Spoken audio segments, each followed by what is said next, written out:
નમસ્કાર મિત્રો, માસ્તર અતુલ શર્મા આપ સૌનું હાર્દિક સ્વાગત છે.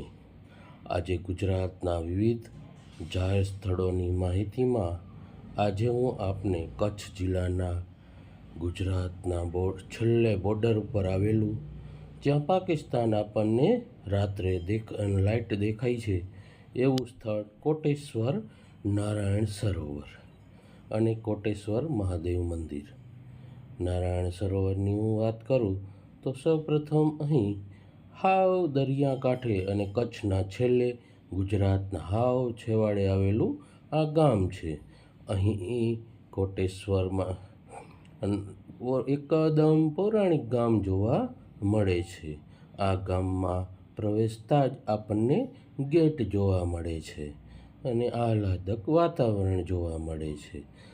ગામના ગેટની બાજુમાં જ એક સરસ મજાનું સરોવર, કુદરતી સરોવર આવેલું છે. એ સરોવરના કાંઠે જુદા જુદા ભગવાનના મંદિર આવેલા છે. આ મંદિર, સરોવર અને મંદિરમાં જવા માટે આપણે દરવાજામાં અથવા પૌરાણિક દરવાજામાંથી પસાર થવું પડે છે. આ સરોવરમાં મીઠા પાણીનું સરોવર, અહીં મીઠું પાણી ભરેલું જ રહે છે. ચોમાસાનું મીઠું પાણી અહીંયા ભરેલું રહે છે. અહીં પ્રવાસીઓ આ મનોહરક દ્રશ્ય જોઈ આનંદ પામે છે. મંદિરના સરોવરના કાંઠે જ મંદિર આવેલા છે અને એ મંદિરોમાં દર્શન કરી ભગવાનનો આપણે લાવો લઈ શકીએ છીએ. અહીં રહેવાની સગવડની વાત કરીએ તો અહીં આમ જોઈએ તો કોઈ મોટી હોટલો નથી, પરંતુ અહીં ટ્રસ્ટ સંચાલિત અહીં ધર્મશાળા છે. તેમાં જમવાનું પણ ફ્રી છે.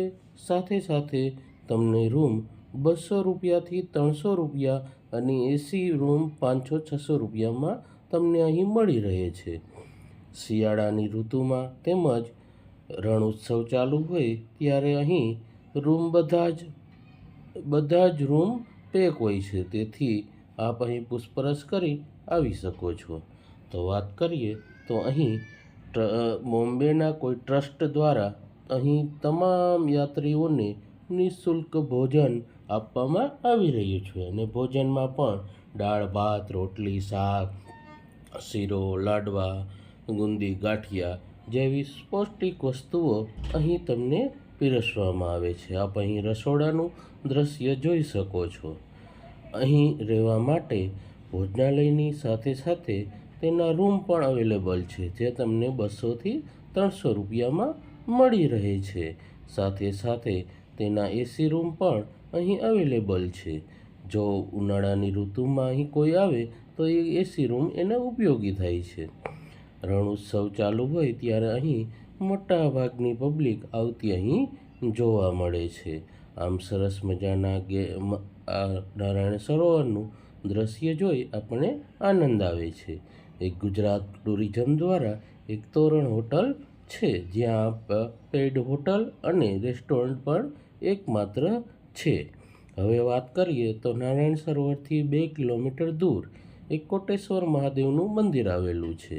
એ મંદિર તરફ આપણે જઈએ તો અહીં મંદિરમાં પૌરાણિક મહાદેવનું મંદિર આવેલું છે.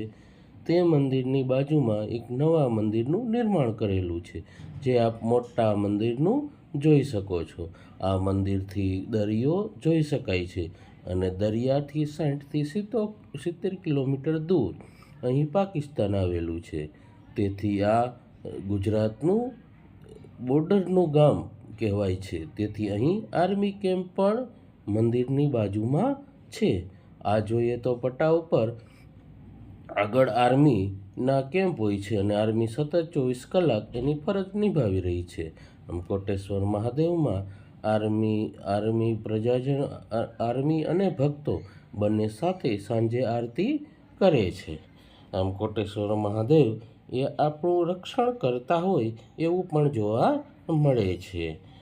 અહીં કોટેશ્વર મહાદેવથી સાંજે પાકિસ્તાનના કોઈ ગામની લાઇટ જોવા મળે છે. આમ આ દ્રશ્ય ગુજરાતના બોર્ડર ઉપર પાકિસ્તાનની નજીક આવેલું એક છેલ્લું સ્થળ કહેવાય છે. અહીં કોટેશ્વર મહાદેવમાં દર્શન કરીને પછી આપણે નારાયણ સરોવર જવું પડે છે. અહીંયા કોઈ રાત્રિએ રહેવા માટે તેમજ જમવા માટે કોઈ સગવડ છે નહીં. એટલે અહીં દર્શન કરીને એ ભક્તજનો નારાયણ સરોવર ત્યાં ધર્મશાળામાં રહીને ત્યાં જમે છે અને રાત્રિ રોકાણ પણ ત્યાં લોકો કરે છે.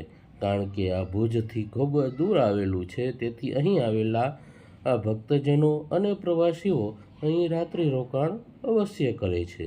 જેઓને અહીં ટ્રસ્ટની સંચાલિત ધર્મશાળામાં જમવાની અને રહેવાની સગવડ પૂરી પાડવામાં આવે છે. આપ અહીં કોટેશ્વર મહાદેવના દર્શન કરી આ સરસ મજાનો નજારો, દરિયાનો નજારો માણી શકો છો.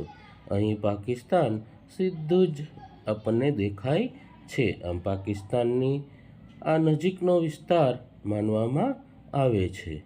અહીં ખૂબ જ પૌરાણિક મંદિર પણ જોવા મળે છે. આમ પ્રવાસીઓ નારાયણ સરોવર અને સાથે સાથે આ કોટેશ્વર મહાદેવના દર્શનનો પણ લાભ લેતા જોવા મળે છે. અહીં આર્મી કેમ્પ પણ અહીં બાજુમાં છે. વિડીયો ગમે તો અતુલ માસ્તર સરને લાઈક, સબસ્ક્રાઈબ કરવા વિનંતી. મિત્રો, thank you. Atul sir subscribe કરજો.